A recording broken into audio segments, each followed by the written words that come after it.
आपल्या सुंदर अदाकारीने प्रेक्षकांना भुरळ घालणाऱ्या लावणी किंग आशिष पाटीलने नुकताच त्याचा स्वतःचा डान्स स्टुडिओ सुरू केलाय। कलांगण असं त्याच्या स्टुडिओचं नाव असून काल म्हणजेच 29 मार्चला त्याने स्टुडिओची वास्तुपूजा केली। त्याने हा स्टुडिओ अगदी सुंदर सजवलाय। बऱ्याच वर्षांचं त्याचं स्वप्न या निमित्ताने पूर्ण झालंय। गेली अनेक वर्ष आशिष कोरिओग्राफी मधून या क्षेत्रात काम करतोय, तर ढोलकीच्या तालावर या शोचा तो जजही होता। स्वकष्टाच्या बळावर त्याने आज हा स्टुडिओ उभा केलाय। सोशल मीडियावर अनेकांनी आशिषचं अभिनंदनही केलंय।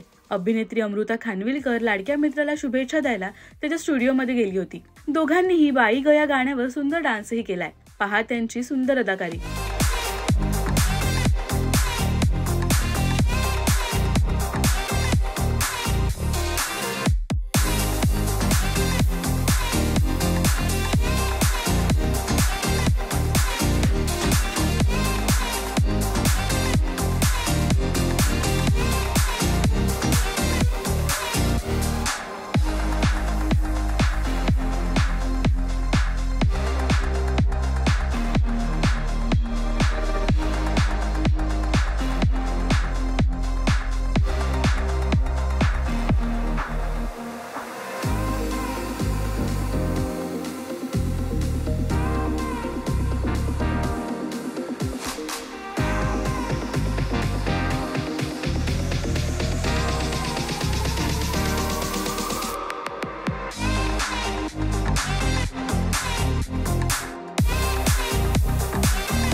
आशिषने चंद्रमुखी या सिनेमातल्या बाई गया गाण्याची कोरिओग्राफी केली आहे। तेव्हापासून अमृता आणि आशिषची मैत्री घट्ट झाली आहे।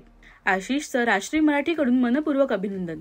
तुम्हाला आशिषचा हा नवा स्टुडिओ आणि अमृताची अदाकारी कशी वाटली हे आम्हाला कमेंट्समधून नक्की सांगा। मराठी सिने विश्वातील बातम्या, अपडेट्स आणि गॉसिपसाठी सबस्क्राईब करा राजश्री मराठी।